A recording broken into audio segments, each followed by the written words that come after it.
So this is video 2 of what's probably going to be a 3-video series. The first video you've already seen, which has the talking about painting skin information. This one is going to talk a little bit more about the information, some additional details to think about. We'll talk briefly about the shader, and then I'll give a quick rundown of the various maps that I did for this character, which is a work in progress. He's still incomplete, but he's got pretty much all the stuff there for the initial test skin that I was working on.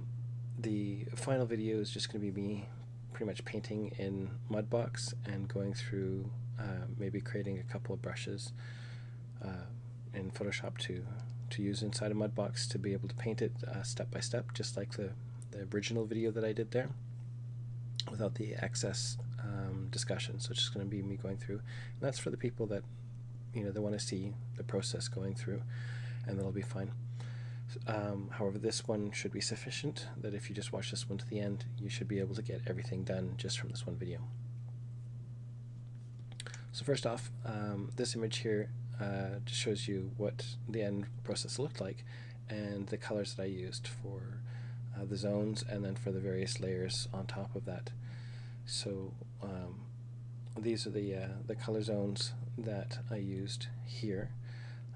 I've got my blue, my gold, and my red, and then I've got a lip and nipple and those kind of things, like red melanin areas, and then I've got a deep recess kind of thing where everything gets like really dark and red. So I've used some of that around the eyes and in the inner part of the lips and so on. And this particular color is actually a merging of multiple zone colors together to create this value, and I've used that to paint in some areas, and we'll have a look at those layers later, so this will come back up. The skin tone, this is kind of an overall coloring, and I have a purple here that's also an overall. This overall went on top of the zones, and it just added a little bit more red to them. I felt that it needed a little bit more pinking to adjust those, so that's where that one came in, and it's pretty close to the same as this particular color here, so I think it's just a little bit lighter. Skin tone, well, regardless of what you're trying to create, the skin tone can work, and then it's just a matter of the amount of melanin on top. What you have to realize is that in general, skin is made up of the 3 main elements, and we have the dermis, which is basically transparent. It's kind of like maybe a slightly yellowish sort of color, and it sits on top of all the blood vessels and fat and all bits and pieces, and it's essentially partially transparent, so that's what we're trying to create here. And then we have the pigmentation, which comes from the blood and from the melanin, which comes in the 2 different flavors. You've got the red melanin and the black blonde melanin that's created. And then of course we have the specular and oil element, so the shiny element comes from the oil that's there. So the information worth telling you about the specular element is that areas where it's more shiny, it will have an index of refraction of about 1.5, and the areas where it's less shiny will be about 1.4. This just has to do with the depth of the actual oil on the skin, which has that index of refraction of 1.5, but when it kind of combines and narrows out, it basically goes down to about a 1.4 in general. The index of refraction affects the way that reflection happens at extreme angles versus direct angles, and that's one of the features there. So the fat color is just off from the skin color, and then we have the melanin, and these guys can be combined in different ways on top of these. So they can be done as elements as darken, or just as their regular color, multiply, linear burn, all sorts of ways that you can kind of combine these on top of the surface depending on what you're trying to do and what end effect you're trying to get from it. So I've tested these multiple different ways, and in the next video I'll actually paint him to have much darker skin and then be able to adjust that so that you can see the effect of that. The red some darker red, and some main red for a lot of veins. The main blue for the veins. This blue, just as kind of a fluke, it ended up working out.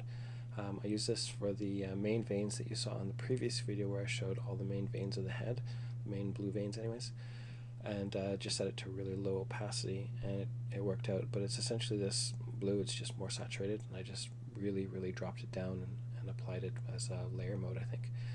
So yeah, just hit print screen, and you can grab all these colors and use them, or you can make your own. The last thing that I didn't mention was the lightning, and that was just to lighten a couple of areas in there, and when we look at the maps you'll see where that is. So the next thing to think about here is beyond the zones themselves, because we're talking about mainly just the head here, we have the entire body to think about as well. And without going into a full-on picture of the whole body to show where some of the main veins go there, something that you can do and should do the research on to try and figure out where they're visible.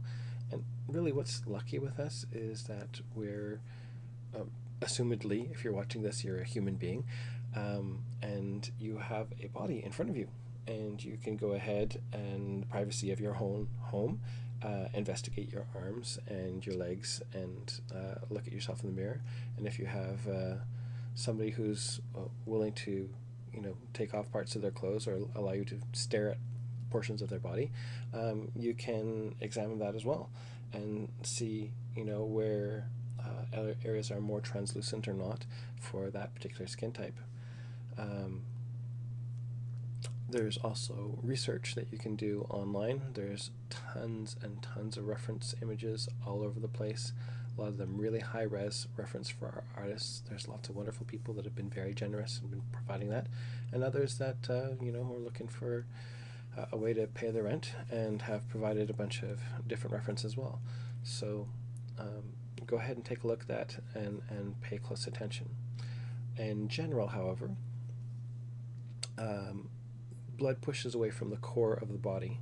So at the core of the body, it's usually more pale. So in your torso, the colors are usually more pale in terms of the amount of melanin that's there and the amount of blood that is there, at least visible. You also have a thick rib cage that's there, it's pushing away, and all the blood is kind of interior to that. So there's that aspect. But when we look at the palms of our hands, we'll notice our hands are usually a little bit pinkish, and also if you have a look at your knuckles, you'll notice that your knuckles and the various knuckles along the fingers, even right to the tips of the fingers, you'll see that they're a little bit more red in most cases. Knees, elbows are also red, but the interior of those joints, if you look at your I guess the pit of your elbow, if you can call it that, it's actually a bit more pale, and that's usually where you're going to see like blue veins more prominently. So on the opposite side of those pivots, like the elbow and the knee, you go to the opposite side of the leg or the opposite side of the arm. That's where the blue veins tend to show up the most, and less physical blood. So those things are there. In some cases, the human body will produce large amounts of melanin or large amounts of blood in sort of a gradient from the elbow downwards into the palm, and so you'll see that they get gradually darker down those regions. Be the black-skinned individual, a darker sort of Hispanic or Asian or native blood, where they're not quite black but they're definitely tanned. And then even on white individuals who've been out in the sun for a while, and they do have the tendency to tan, unlike me, who bursts into flames as soon as I go out in the sun. You'll see that gradual gradient of tan, and it's not like a tan line. It's not like this guy or girl was wearing some kind of gradient clothing or something like that. It just happens to be the distribution along the arm. So you notice that it tends to get darker towards the hand. Same thing happens on the legs. And in other cases, it doesn't happen. It's just kind of like it's all even, and then suddenly, bam, we hit the hand, and suddenly you start to notice stuff. and there was like no warning, and other than the elbow and that. So those are things to think about. The reason why joints are likely to be prominent areas is because there isn't usually anything on top of them to prevent the blood from pooling really close to the surface of the skin, which is likely the reason why they're most visible. And of course, areas of injury, people have rashes, cuts and stuff like that. Blood tends to swell around that area to try and heal the area, so obviously they get more red. The base of the feet are very similar to the palms, and also the face themselves. A lot of people will have redness in there, and specific areas, which you can see here, where the tip of the nose and usually around the eyes and stuff like that, parts of the ears, tend to pick up some reds. Genitals, if your character has them, I'm assuming that the majority of people won't bother putting those in there, but if it is the case, melanin and blood tends to pool there. So you'll notice that the areas that become darker in terms of redness also tend to have more melanin production at those locations. So those are some things to think about. Next, we're going to talk about the shader itself, and in a separate video I talked about the shader. The shader itself is different depending on the render you're using, be it Arnold or RenderMan or Mental Ray or V-Ray, etc., Redshift. And some of them have 3 elements for their scattering, and some only have 2. So the Mental Ray one here has multiples here, has 3, and then the main diffuse layer. And I'm just going to show you these layers as they go. So specularity is just the highlight, and keep in mind that these are just layers in Photoshop that I rendered off individually, and they're just applied as a screen over top. So this is the diffuse layer being removed, and then this is the epidermal, and then the subdermal, and then down to the backscatter is just barely visible here. There's some red. You're probably not really seeing it on the video, or maybe just barely. My screen has been slightly calibrated, so it's barely visible on mine. So as I add these through, again in screen mode, they come back up and they get pretty close to what's here. This is slightly more saturated, but that's essentially what it's doing. Now, with that statement in mind, if I were to just keep this guy on, which is this one here, and I switch instead to this guy, you see that it's covering more area beyond that region. And if we look at this one, right, it's fairly similar. There's a little bit of scattering going on. This epidermal layer has sort of like a blur applied to it. It's taking the lighting that's there and it's basically blurring it out. And this is all applied through the settings that are here. So the default settings, we get a render like this. I've just put it at an extreme angle so I get a little bit more backscatter off of it. And it applies it in certain values. So 30% of the diffuse is visible here, 50% of the epidermal, 40% of the subdermal, and then 50% of backscatter. And then we have the different weights, primary weight and secondary weight for the speculars. So 2 speculars, each 30%, which means a total of about 60% for the highlight itself, which is on there. So I'm just going to turn off the highlights altogether. I'm turning that off, and we can see its contribution. And we get down to this. If I were to go ahead and turn these other guys off here, set this to a value of 1, render that puppy off. You can see that it's basically just like a regular Lambert. It's grayish in color, certainly, and it has its terminator line right here for the lighting. And if I go ahead and take this one and set it to a value of 1, what we end up with is it's going through and blending through with this other guy. So we'll just turn that off. And you can see that that there's that terminator line again, but it's much softer, and then it tends to fill in more beyond that border just a little bit. And that's got its scatter radius here. So it's basically like taking this color, applying the lighting to it, which is happening to the whole thing, and then blurring it somewhat to scatter it outwards. And this is the value of that blur. By the same token, the same thing is supposed to be happening to this guy here, which has been given a subdermal scatter radius much larger, which is 25%. However, it tends to hit about the same terminator line, but it is softer in general. At least it seems to be so to me. If I just save that, turn it off.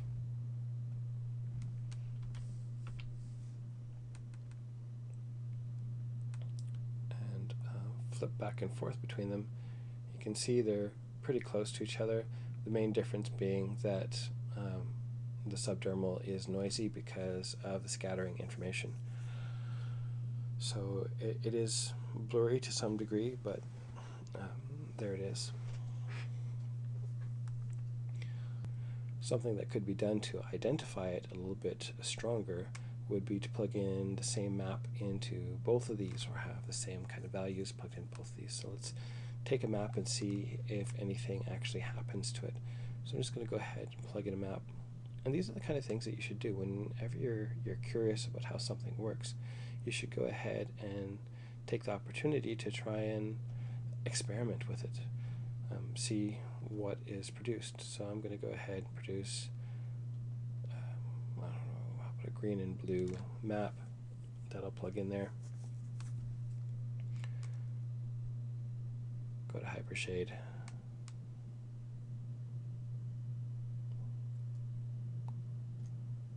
Just graph that. And I'll just drag and drop this to my diffuse and overall color, which should make that fairly full.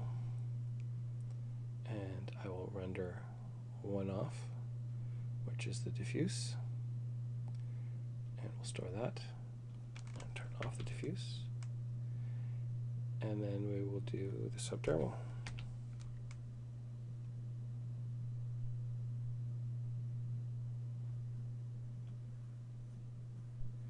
And there we go. So we do see some scattering here. It's very light, very mild, and far more visible when you can see that. So I can see it's actually scattering out here. I can see the edges just barely of some of these squares.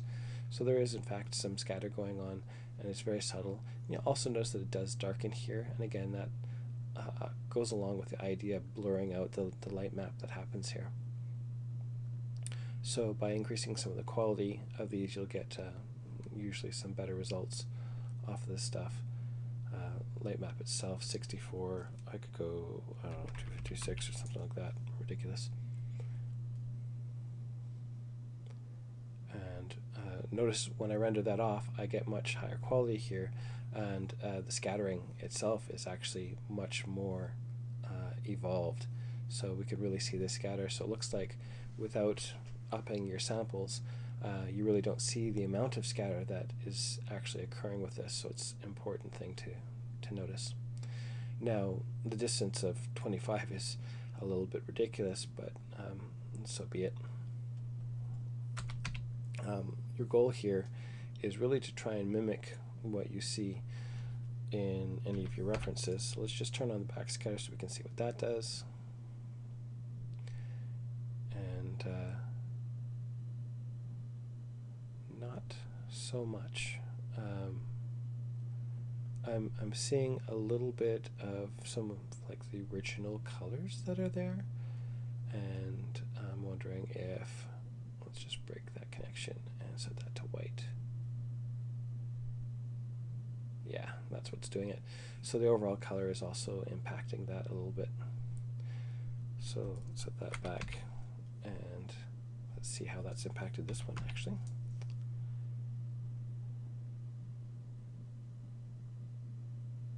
And that's still pretty much the same. So backscatter is heavily influenced by your overall color. So those are the basic rules of it. Now, in the other video, I describe a whole bunch more of information about these, including where the light map is, some of the other settings to deal with global illumination, etc., and that black arts of skin shading. But suffice it to say, pretty much all of these skin shaders are basically just a diffuse lighting with something else blended in, which has a blur to it, and that's to go beyond that limit. If you look at a lot of photos of people, and including like wax models, wax museum stuff as well, you'll notice that there is, beyond the terminator line, a little bit of a blur of another color in through there. The trick with this is that you want to pick a color that's going to blend well with your diffuse. You don't even necessarily need multiples here. You just need something that's an alternate version of the map that's going to blend properly so that in the lit area it looks correct, because they start to blend together, and then just goes beyond. And that's why you'll notice in things like, I think the V-Ray shader is only 2, the Redshift shader I believe is only 2. It doesn't really need all of these extra ones. So beyond all these extra technical stuff that even I myself went through, it's really can be quite irrelevant to the end look of it. You just have to find a happy medium in there to get the look that you want off of it. So let's move forward into the final portion, which is to look at the maps that I did inside of Mudbox. If you just want to watch the painting, you can basically just wait for that video to come out. Otherwise, this will show you what those pieces are. So here's the map. Again, this guy is a work in progress. The first thing that you should understand is that in order for it to look fairly decent, a lot of the detail has to come first. So a lot of this was sculpted in. Some of it was sculpted with symmetry initially, and then over top of it, asymmetry was applied through sculpting additional features to give some difference from left to right side. So it didn't look really mirrored, and that's important to making your stuff look real. Don't fall into the trap of making things perfectly symmetrical. Faces are really not. Even people that are fairly highly symmetrical are still not completely. They may have an eye that's tiny little bit higher or lower than the other, or tiny little bigger or smaller. Their nose will deviate in some way or fashion to one side or another. There's all sorts of reasons why the face is not symmetrical. Anyways, so the little details come in. Again, in this particular case, it's a work in progress. He's really only meant to be seen from about that far away, so a lot of my evaluation of that comes into play. Another factor is that I'm going to be putting hair on his head and over the front of his face here, so I'm not devoting too much attention to those areas. Some things that I have to complete are the details around the eyes, and deciding on what to do with this neck a little bit further as I work my way through this. Pores. Again, this is all for learning purposes. I've put in some basic pores here, and the way that I've done it is by creating a black and white map, which I've used to then right click and freeze and then push the surface. And the advantage to doing that is that this black and white map can be used to add some additional shading into those creases. Same thing can be done for wrinkles.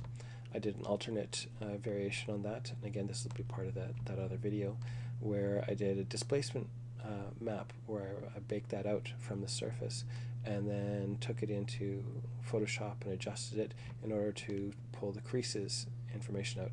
You can also, in something like ZBrush, you could render out a cavity map to try and get that information, and there's a number of other ways to try and get that information, really.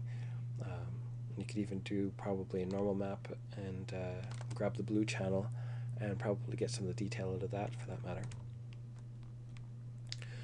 So the idea here is basically enhancing some of the creases that are there, because certainly having them there is part of it, but you may notice in a few renders that in the creases you may have a slightly darker color, and it just helps to a certain degree. So I've got this right here, which initially was on for adding wrinkles. It's a very slow, very low amount, but let's go ahead and turn more of the stuff off and work our way down to the zones. So there we go. And I'm just going to go ahead and set this to flat lighting just by holding down spacebar and going to that submenu. And you can see here that I've put in a series of colors through this whole object, reflecting some of it on the shape and the big folds in the chin here. I've added a little bit of redness to those. And remember that not a lot of this actually shows through to the final. They're actually fairly subtle by the end of it, but that's what gives you the opportunity to be fairly strong. So we have the golden zone, which is the top. You saw that in the other video. We have the red zone and of course the blue zone, and these are not always exclusive. It depends from face to face where more redness or otherwise will be. Different complex skin types and stuff like that. People will have, you know, I don't know, done a lot of drinking. They may have a more red nose. They may have, you know, allergies that cause different redness in different areas, etc. But in general, for this character, this has worked out for me. I also added a little bit of purple. I mentioned that before. You got those colors, and that just added a little bit of redness to this overall thing. It adjusted the pigment of my final skin tone, so that's the reason why it's there. And you notice it's a very small amount. It's just 16% of that. Then we have the veins, which are put in, and they're painted on at full intensity with this brush that's already built into Mudbox, which is basically plant veins. The blue and red colors, the pale blue and the blood red, like bright red, are put in there. And these are all still just normal mode put on there, and it's at 52%, and you can see what that's adding to that surface. So I put more attention to red in the blue areas, more attention to blue in the red areas to get those breakup. Both will not be heavily visible, they just add breakup to that surface. And then for any of the visible veins, that's where I brought that in, and you saw that in the previous video as well, where all of these have been put into that surface based on the appropriate references.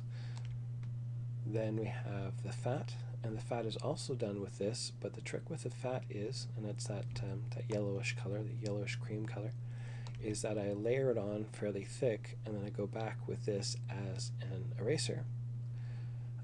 Also the blue, remember I mentioned the blue there?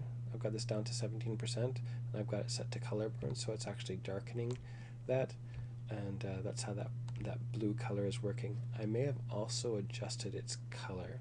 Let's just check to be absolutely certain. So yeah, it's still that bright, vibrant blue color. So I'll just take that back down to 17. And you see how bright and vibrant that is. We don't want it that vibrant, and so that's like linear burn. So yeah, again, as I was saying, the fat, by erasing it in this way, it creates these little pockets, these little kind of broken, like cracked earth kind of look. And if you look at your palm, especially just underneath your fingers, the palm area, you'll see that pattern in there produced by all the veins. And there's a couple other areas in your hand that you'll be able to see that. And it's a very similar kind of skin response pretty much all over your body, but it's very subtle, and that is at 24% there. Then we have our main skin tone, and you see how that all kind of comes together.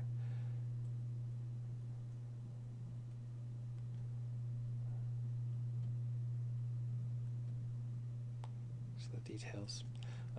You notice that there was yellowish on the top of these areas in the main zones. That's because I tended to notice in a lot of photos there seemed to be sort of a yellowish hue in those regions. and so I went with that. So there he is so far. I've also erased into it and probably added some of these colors in here directly onto that skin tone to try and adjust for the lips. Then we have this initial kind of pores thing. This was an area that I worked on just to add the pores in. Those are in the bump map area, and brought back into this. Then we have lightening happening, so to lighten those different regions, again based on the information that I saw, and we're seeing it as pure paint here, but this is also put in there based on the shapes that are here as well. So those regions are lightened for those reasons. And then you'll notice that this gets a little bit dark in here, and around here this is the beginning of the pattern for where the mustache and beard will come in, so I've just put that in there, kind of blocked it in quickly. Additional pores, really low opacity. Again, it's a black and white map, and pores is set to multiply, and then this other pores is set to color burn, just to add them in to darken those little regions in there, so the pock marks you can see, and they become visible even without lighting, right? So they add that in there. One thing that I had been debating doing is maybe adjusting this layer so that it wasn't black on the surface, and maybe adding sort of like a brownish or reddish tinge to it to try and give those a little bit more saturation in those areas, which is something I noticed in some of the photos when you get in close. Then we have the wrinkles, and the wrinkles of course wasn't on, so we'll just turn that off. Blood vessels, it's a very subtle addition, and if we turn those up you can see it's covering the whole surface. And I made myself a quick kind of custom brush to cover this, and it was just a bunch of big sort of blotches to create the brush itself, and I layered that on all over the surface. Some, you know, a little bit deeper than others, like more of them in certain areas, and that's just the nature of our skin, that sort of chaos. It's all over the place, and then just adding that in to a very low amount so that it's just barely visible. And that's one of the biggest things with doing skin, is to be subtle. Do not feel that you have to be really extreme with this stuff. Put it on an extreme and then go back and dial it back until it's just barely visible. All of this will combine to create a beautiful marriage of colors and tones. So our petechia, the little blood vessels that are much smaller,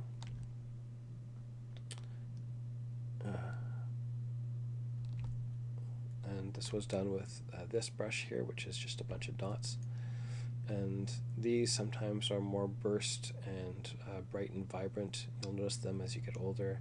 Some of them will show up, and it just, again, it's another layer covering everything. So they're just down to about 15% here. Then we have our freckles, and again, custom brush here to scatter them on. Just took a round brush in Photoshop and put down a couple dots and allowed it to scatter all over the surface.